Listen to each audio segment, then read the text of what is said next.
Sit back, relax, unless you're driving. It's time for That's a Freebie.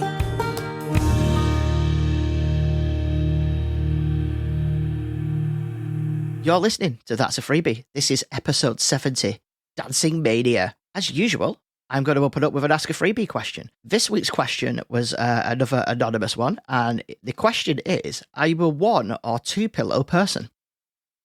It's a good question. I like it. Most of my life, I was actually a two pillow person because, well, I was always given two pillows when I was growing up by my parents, and I just figured everybody had two pillows. And then I met my wife, and she only uses one pillow, and I couldn't work that out. I was like, that's weird. Who only uses one pillow? And I gave it a try, and it turns out I'm a one pillow person. It was a lot more comfortable.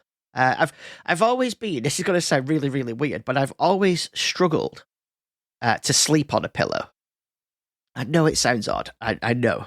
And it is odd. There's no denying that. But essentially what I mean by that is I don't have a good, pillow position. I put my head on it and only my head is on the pillow. My shoulders are not on the pillow. Now, from what I've looked at and read, the ideal position is to have your shoulders, the top part of your shoulders on the pillow and your head so that it's supporting your neck.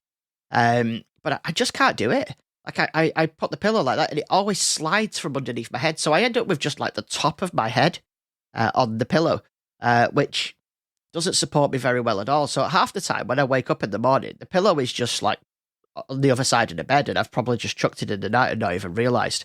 Yeah, I've never been able to understand why I can't find a good pillow position. I've even tried, these orthopedic pillows and all the special pillows that you see. I've tried them all. I'm now on a pillow made by the mattress company Simba, because we have a Simba mattress, and that's the best pillow I've ever had. It's adjustable, so it has these little foam cubes inside it that you can take out and put more in. It's completely cleanable. Great pillow. Absolutely love it. But I do still have the same problem of it slides out from underneath me. So it doesn't help that I think I have a weird sleeping position in the bed as well. I don't... God, this sounds so strange. It makes me sound like a right weirdo. But I sleep quite low down in the bed. I notice when my wife's always higher in the bed. Her head is almost touching the headboard on the bed, whereas I don't like to be anywhere near that thing. I think I've banged my head on it so many times in my life, and I just don't. I try and avoid it. But yeah, I from what I can gather, most people sleep with the head much closer to the top of the bed than I do. I'm a good head's width away from the top of the bed. But just I don't know. It's how I'm comfortable. I've tried moving further up, and it just doesn't feel right to me. Yeah. And then this is the really weird part, and it is really weird. I might have mentioned this before. I feel like I've mentioned it before, but maybe not. I sleep face down, which, obviously looks like I'm suffocating. But my wife's just got used to it over the years. But I always remember the time I realised that I did it, because I've never really thought about it before. Basically, because of where my pillow is, when I turn onto my side, it's basically just on my forehead. So it's actually quite comfortable sometimes to sleep fully on your front. And my head essentially facing down, like I'm facing into the bed. It's quite comfortable on my neck, because I do get a sore neck, probably because of my poor sleeping position. But I remember we had a friend come and stay over with us, and my friend had her kids with her. So what we did, we set the sofa bed up downstairs, and me and the wife slept on the sofa bed, and our kids stayed in their rooms with... I think one of her kids stayed with one of ours, I can't remember which, and she stayed in our bed with one of her kids. And she came down in the middle of the night, apparently, to get a drink of water. And I was sleeping face down, and she panicked and thought that I'd suffocated. And then it wasn't until I let out this really big snore that she realised that wasn't the case. And she came running. She didn't come running. She was going to come running over, and then obviously realised that I was absolutely fine. Yeah, it was a bit of a weird one.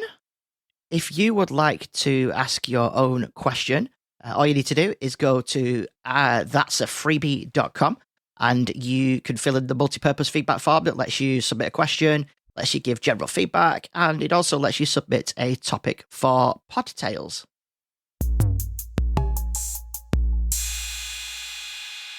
Earlier on this week, I had my, I was going to say annual, but to be honest, it's almost like every 2 to 3 years at this point, trip to audiology.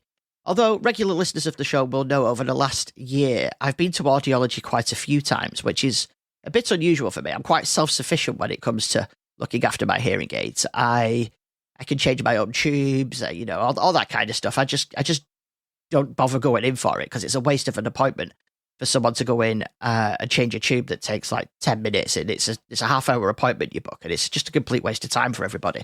Someone else could have that appointment. However, I've been having no end of problem with my hearing aids since I got this new set. So about 2.5 years ago now, before that, I was on a trial for a set of headphones, I nearly said then, hearing aids from a company called Starkey. And they were great. I loved them.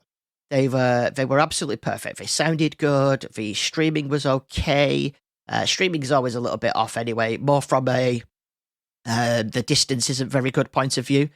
If I've got my phone in my pocket and I'm in an open area, they tend to disconnect if I'm streaming audio, like listening to a podcast or playing music, anything like that. That's just because of the size of the receivers for the Bluetooth chip.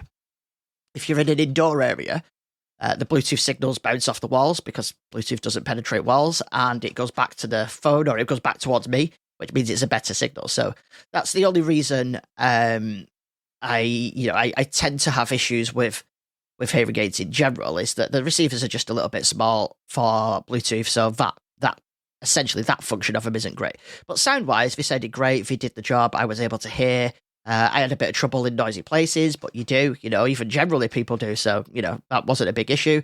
And I went in just because I needed new ear molds at the time, so they did me new ear molds, and they said, the only trouble is we can't retune your hearing aids to match your new molds because we don't do these ones anymore. They were part of a trial that's ended.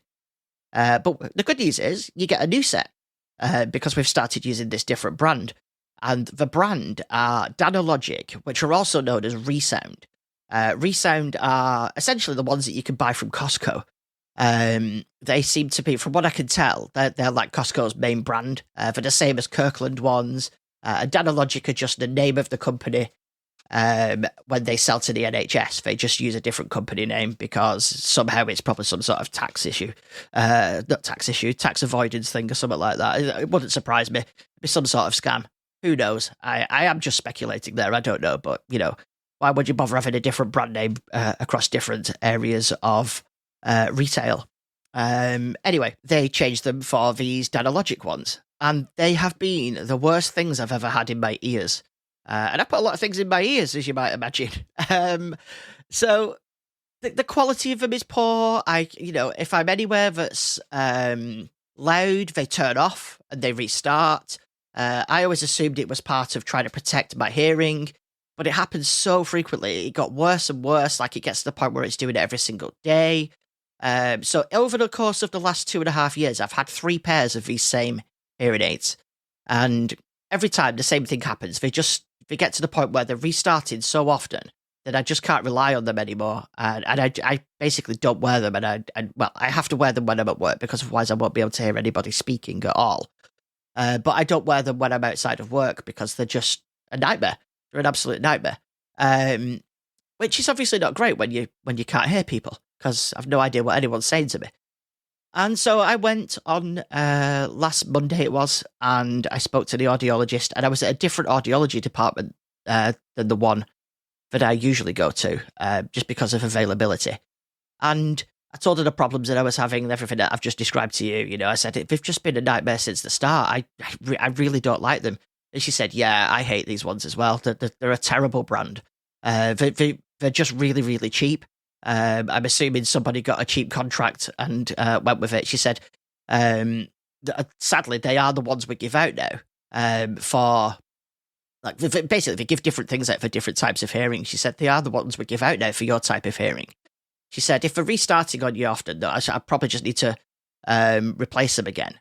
She said, let me have a quick look on the system. And she's looking through, and she went, hang on a minute. And she said, let me just pull up your audiogram, because something doesn't seem right here. And she had a look, and she went, yes. She said, you've been given the wrong ones.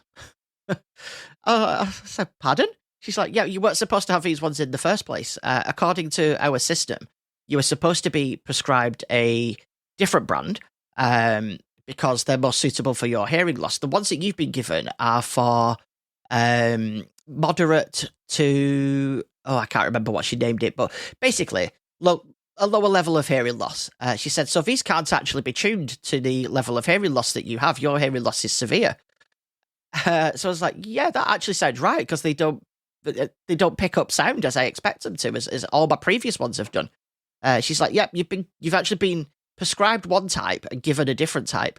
And then when you've come in every other time, all they've done is looked at the ones you've got and just replaced them for the same ones. No, it looks like no one's actually gone back and double checked. She said, I only noticed by accident because I scrolled too far down on the list. I was like, brilliant. So anyway, she said, the only drawback is I haven't got the correct ones here now. We'll have to order them specially because they're not something that we keep in. We're supposed to give the Danalogic ones out to pretty much everybody, but you need a different set. So I'm like, okay, fine. So I booked an appointment to go back on the 18th of November, and I'll be getting a pair of Phonak ones, which are the brand that I very first had, which are the best ones I ever had. And she's given me the models. There's two versions of them that I could end up with either one of them. I think it depends whichever one they get sent. But they're both for severe hearing loss, and they're both like the higher end ones that they do. So I'm actually quite looking forward to that. We'll see how it goes. I'll let you know, obviously, closer to the time what happened. But yeah, I've been wearing the wrong hearing aids for 2.5 years, really struggling with them, and been getting no response whatsoever that was suitable to fix my problem. So anyway, we seem to be moving along, so that would be great. I guess we'll have to wait and see. While I was there in audiology, there was a guy sat outside. So I rocks up with the kids because it was the school holiday, so I had the kids with me. And I sat down, and there's this guy sat at the side of us, and he was on the phone. Now, everywhere in the audiology department, like right in front of his face, there are signs everywhere that say, do not talk on the phone. There are sound tests going on. If you talk on the phone, it will disrupt the test. The signals interfere with the equipment. Like, it's just a thing. You go into audiology, you turn your phone off because you can hear it interfering with the equipment. You can hear like you know that sound that you get. And he's there waffling away on his phone, really, really loud the entire time. And his hearing aids weren't fit properly. I could tell because all I could hear was feedback coming from them constantly. They weren't even in. It wasn't that they didn't fit right. They weren't in his ears correctly. I get the feeling that he was new to them and just hadn't got used to installing them correctly because he had mold like me, and you have to make sure the mold fits. Blah blah blah. And they just weren't. They were squealing. I could see that it was sticking out of his ear and it was hanging out. And the kids are like, "What's that sound, Dad?" I was like, "It's that gentleman's hearing aids. They're squealing. Maybe that's why he's here. I don't know." Thinking I could try and engage him in conversation and try and help him out a bit. Anyway, he turns to me and he goes, "What time's your appointment?" So I told him the appointment time, and he went, "Oh, God, another one." So I was like, "Okay." I said, "What's wrong?" He went, "Well, you all keep turning up, don't you?" Like, "What, for our appointments?" He's like, "Yeah." So I was like, "Yeah, of course we're turning up for our appointments. That's why we booked them in the first place." He said, "Well, I'm waiting to get seen by somebody. And they've told me that if somebody doesn't show up, I can have their appointment." So I'm like, "Oh, okay. Well, you'll probably find that most people will show up because these appointments are really hard to get." He said, "Yeah, I know. I've been trying to get one." I was like, "Well, you can't be trying that hard because I phoned up 3 days ago and got this one. Like, I was surprised I got this one. So, and you're sat here at the same time as me, so you was obviously available at that time." Anyway, it was a grumpus. So I didn't carry on that conversation. So before the appointment, the audiologist comes out, she calls my name, and she looks at him and she says, "What are you doing?" Like, oh God. And he said, I'm waiting for someone not to show up. And she said, I've already told you that's not how it works. Right? This is the appointment I'm about to start is my last appointment of the day. If I finish it early, I am going to go home. I will not see you because I'm already behind. And she was. I was due to have been seen 20 minutes earlier. She said, I am not going to see you. There is nobody else here. There is only me. I've told you a few hours ago now that you won't get seen. Stop wasting your time. Go and book an appointment. We've got appointments all next week. And he went, no, I will wait. So anyway, when we came out, he went, finally. And he got up, walked to the door to go to the room. So she closed the door behind her and locked it. And she said, she just looked at me and the kids and she went, do you mind if I walk down with you to reception? I'm like, yeah, no, that's not a problem. So we walked down to reception and she disappeared through another door and then we went the opposite way. And he went and sat back down in the corridor waiting to be seen. I'm like, what is going through these people's minds? Like, he obviously wasn't going to get seen.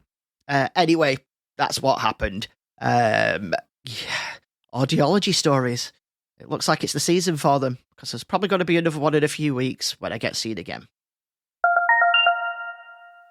I was in Costa yesterday actually. So this would have been Sunday because it's Monday now that I'm recording, and saw something really bizarre. There's probably a simple explanation for it, but it looked bizarre, and I couldn't really work out what was going on. So I'm sat there staring into space. I'm listening to a podcast, eating some toast, drinking my coffee, staring out the window.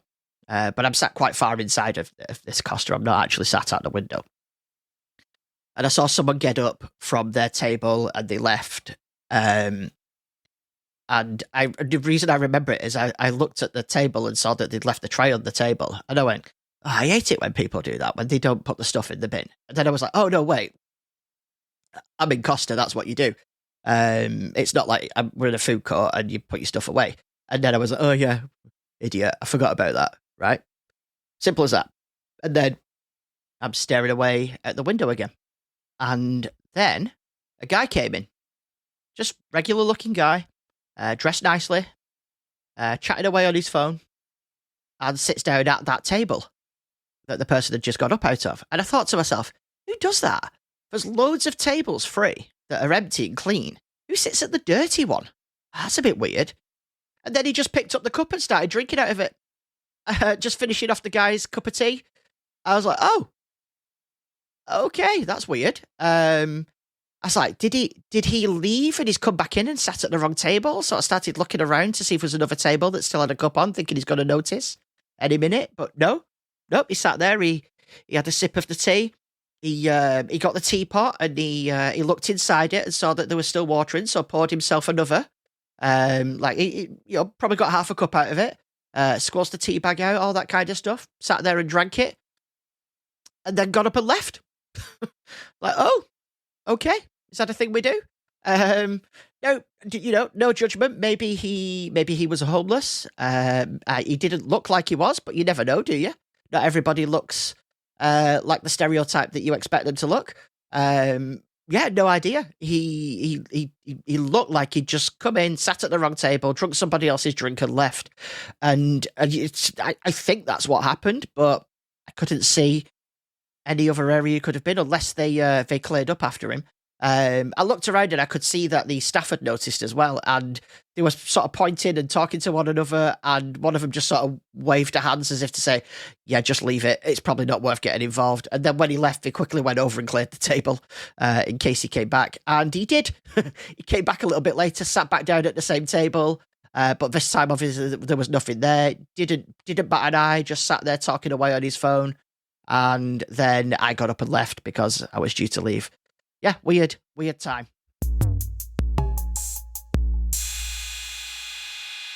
Our topic for this week is Dancing Mania. What is Dancing Mania? Well, imagine hundreds, sometimes thousands of people dancing in the streets, but not for fun or celebration, for dancing uncontrollably, for hours, days, even weeks. This strange event, known as Dancing Mania or the Dancing Plague, took over parts of Europe between the 14th and 17th centuries, People would dance until they collapsed from exhaustion, and in some cases, they reportedly danced themselves to death. Sounds wild, right? But it did really happen. Dancing Mania was a bizarre and mysterious phenomenon that spread across Europe, affecting adults and children. It wasn't a one-off event either. Outbreaks happened over several centuries. One of the most major cases occurred in Aachen, Germany, in 1374, and perhaps the most famous outbreak happened in 1518 in Strasbourg, which is modern-day France. In that case, a woman started dancing in the street, and within days, hundreds of others had joined her. These outbreaks weren't your typical dance parties. People danced erratically, often unable to stop, collapsing from exhaustion, and in rare cases, dying. Contemporary accounts described people leaping, hopping, and flailing about uncontrollably. Musicians were sometimes brought in to help the dancers, but that often made things worse by encouraging even more people to join in. And here's where it gets even more mysterious. No one really knows what caused Dancing Mania. Some thought it was a curse from a saint like Saint Vitus or Saint John the Baptist, which is why it's also called Saint Vitus Dance or Saint John's Dance. Others believe the dancers were possessed by demons. People tried praying to saints, performing exorcisms, and even playing music to stop the madness, but none of these methods really worked. Modern theories suggest it could have been a form of mass hysteria, a psychic epidemic brought on by stress. At the time, Europe was facing wars, famine, and the aftermath of the Black Death. So it's possible that all the hardship led to this collective breakdown.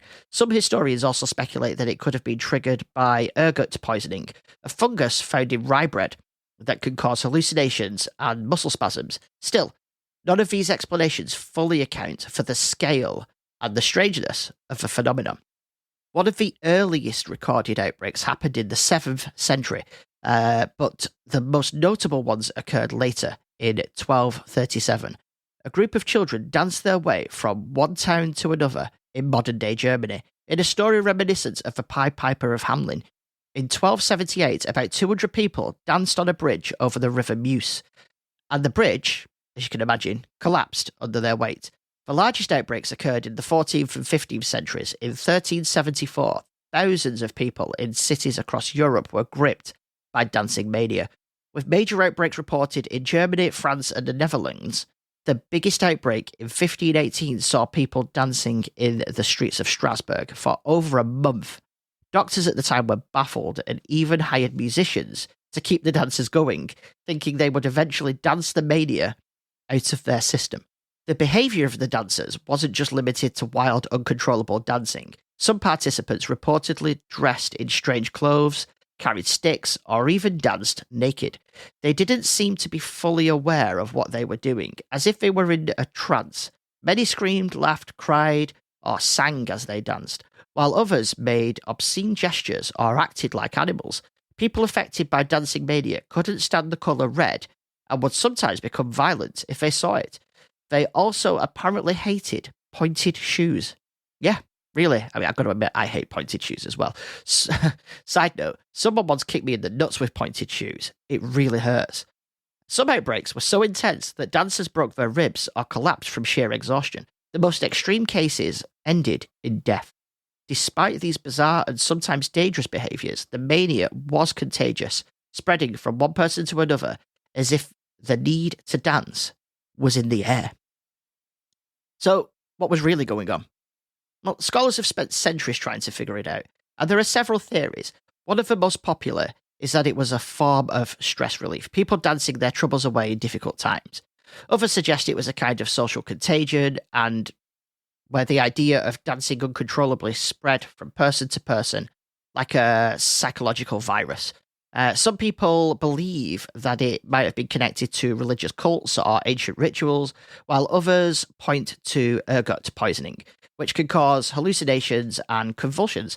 It's even a theory that the outbreaks were staged in a way to get people to rebel against social restrictions, using the cover of Dancing Mania to break the rules. In Italy, a similar phenomenon called tarantism involved people dancing to rid themselves of what they believed was venom from a tarantula bite.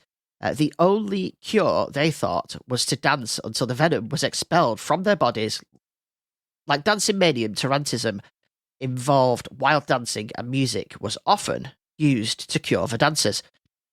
Though it sounds like something out of a strange fairy tale, Dancing Mania was very real and is now considered one of the earliest examples of mass hysteria. The combination of superstition, religious fervour, and social stress created the perfect storm for this bizarre phenomenon to take hold. Despite numerous theories, the cause of Dancing Mania remains a mystery. That's the story of Dancing Mania, a historical reminder that sometimes when life gets overwhelming, people really do dance like no one's watching. But in this case, they might have just kept dancing forever. So next time you feel like dancing, remember the curious case of the dancing plague, and maybe thankful that you're only dancing for fun.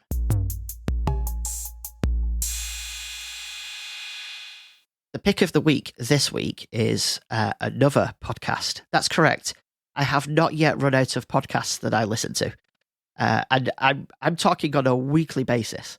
So all of the podcasts that I've currently been through, I listen to every single week. Oh, well, every episode that comes out. Some of them are bi-weekly. I think one of them is once a month. This is the only exception that I would say, well, I probably do listen to it every week, but I maybe listen to more episodes than one a week because there is a massive back catalogue of this one. It's called Total Party Kill, and it's a Dungeons and Dragons podcast. And it's essentially all of the people whose podcasts I've been talking to you about over the last few weeks. All of the hosts of those shows, they're all part of a couple of podcast networks. Actually a couple. There's probably three in there, but there's two that are sort of heavily aligned. There's the Incomparable Network and there's the Relay FM Network. And a lot of the hosts on there are friends with one another, just from the podcast space, as it were. And what they do is they play Dungeons and Dragons, and they record the sessions when they do it. It's audio. There is a video version. If you're a member of the Incomparable, you do get a video version of it as well. But I don't. I've tried the video version. I don't think it adds much, to be truthful. Audio is fine. Otherwise, all you see is a board with characters moving around it, and you can visualize it quite well, as is the point of Dungeons and Dragons in general.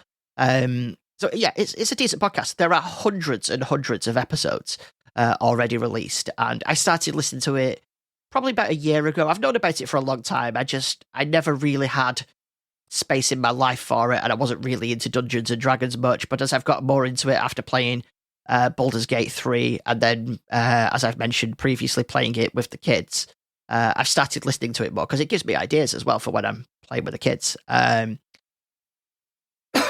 so I started listening to this podcast. I'm a couple of hundred episodes in. What I tend to do is I download all of one adventure, and then I listen to that. Like when I've not got anything else to listen to, I'll listen to that. Or when I don't want to listen to something, I don't know, tech related, when I just want a bit of time to just listen to something fun, I listen to this. It's extremely funny. Once you get to know the players as well, you get to see their sense of humor, and you get to see, well, you don't get to see anything, you get to hear like the in-jokes they have with one another, and you realize they're not just hosts of these shows, they are friends with one another, and it's weird, but it's good. It's worth giving it a listen. Obviously, if you're into Dungeons and Dragons, if you're not, you might not find it that interesting. But what you are better off doing is don't do what I did. When I first started listening to it, I just started from the current episode. Couldn't get into it. This was like 3 or 4 years ago. I just could not get into it. I listened to like a good like 5 episodes or so, because I always do that. When you're listening to a podcast, it's always a good idea to listen to a few episodes just to make sure you're in the flow of it and you understand like all the in bits and all that kind of stuff. Anyway, I just couldn't get into it, and it's because I didn't have the history of previous episodes. And they did a UK version.